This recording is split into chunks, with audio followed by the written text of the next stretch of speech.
Hey there teachers, Tarun Stevenson here for Karma Classrooms. In this episode, we're going to be talking about winning over students even when they disagree with you. Come on, let's get into it.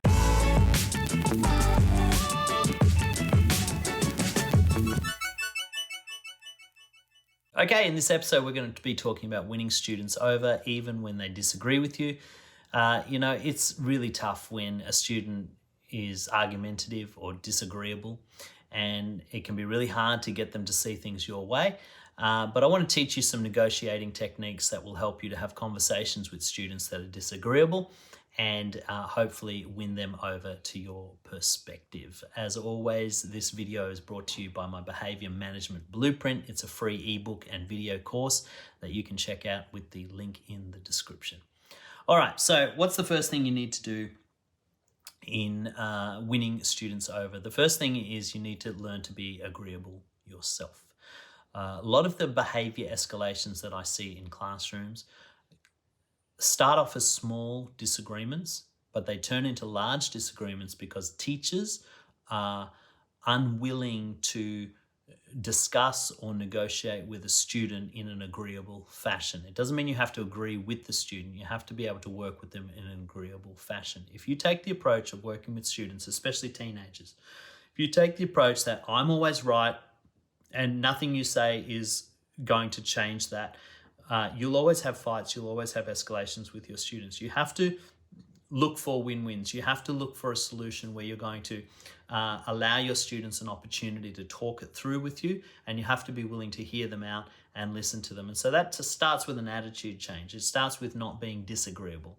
It starts with not just looking for arguments and looking for a fight, but just to be willing to say, okay, I can see that we have a difference of opinion on this. Let's talk it through. Now, you may not talk about it in the moment, but you may say to them, let's talk about this at the end of the lesson and work it through. So you've got to be willing to be agreeable and have an agreeable nature. The second thing is this, that you've got to be willing to listen to a student before you actually tell them your perspective. So I always try to start with, okay, tell me what's upsetting you about what's just happening. Maybe you've given them a direction, they didn't follow it, they got upset, or maybe you gave them a consequence, they didn't like it. Okay, talk to me about what was going on. Why were you behaving like that? Tell me your perspective. And when you're listening to them, you've got to be willing to actually listen without disagreeing with them. Don't listen to jump in on them or cut them off or anything like that. Just let them talk. So, okay, and ask questions. Okay, so I understand this is what you thought was happening. Okay, tell me more about this. Tell me, okay. Make sure you understand fully the situation. Sometimes escalations, actually a lot of time, escalations in class is a difference of understanding where a teacher has seen it one way and a student sees it a different way. And if they can just talk it through, they'll often find that it was blown out of proportion. And so, but you only find that out by actually listening to students and taking the time to really understand their perspective. Now, their perspective may not be right. Their perspective may be incorrect, but at least if you take the time to listen to them, they are more willing to actually hear your side of the story as well. The third thing is this: ask more questions so that you understand. Okay, let me check if I've got this right. Did I understand you correctly? You thought this was happening. I responded in this way. That's why you got, okay. Now then you ask permission. Now can I respond? Can I give you my perspective? If you ask permission to respond and they give you permission, if they say, yeah, okay, what will happen is they're more willing to hear you out.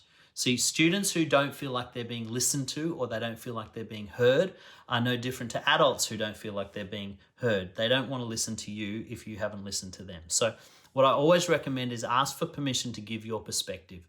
And when they say yes, they're more willing to listen to you.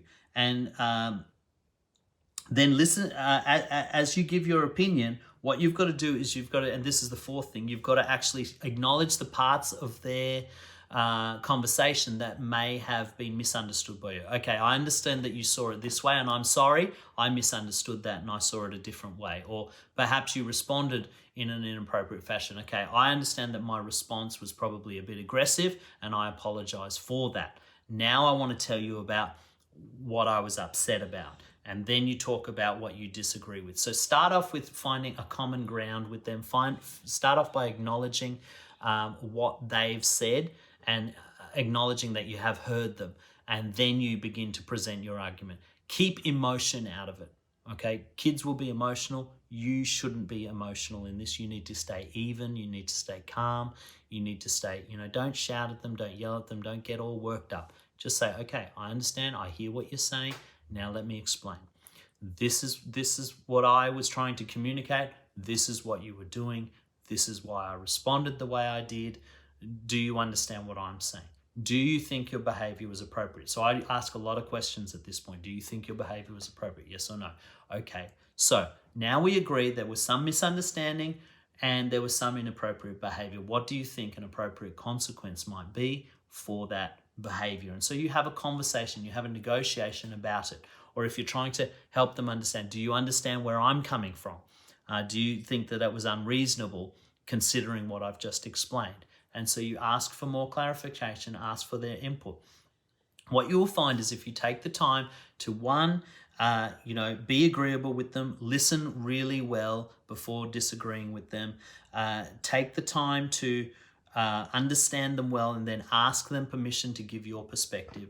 And then lastly, take the time to acknowledge what you've heard and then express your opinion or your perspective without too much emotion. What you'll find is very often kids, they will feel heard, they will feel listened to, they will calm down, and then they will start to engage with you and they will start to talk to you. I would say, and look, I'm just plucking a number out of the sky, but when I was a behaviour advisory teacher and I got a lot of the kids that were kicked out of the classroom, 9 times out of 10, the reason they were kicked out of the classroom became way worse than it should have been, because it started off with 2 people who were just butting heads and not listening to each other, the teacher and the student. And so if you as the teacher can learn to win your students over, to have calm conversations, to help them understand your perspective, but also take the time to understand their perspective, you will find that those little escalations don't happen as often, and you will find that you keep things contained in your classroom more effectively. So that's my thoughts on how to win students over even when they disagree with you or they're being disagreeable. I hope that really helps you. And if you've enjoyed that and you'd like to learn more, why don't you check out our Behaviour Management Essentials course. It's a video course that you can get with the link below.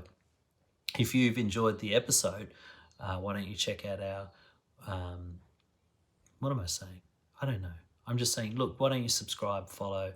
It's been a long day. I've recorded a lot of videos today, so I apologize. Why don't you hit the subscribe button and follow if you've enjoyed it, and share it with someone that you think would benefit. And I look forward to talking with you next time. I'm Tarun Stevenson for Calmer Classrooms.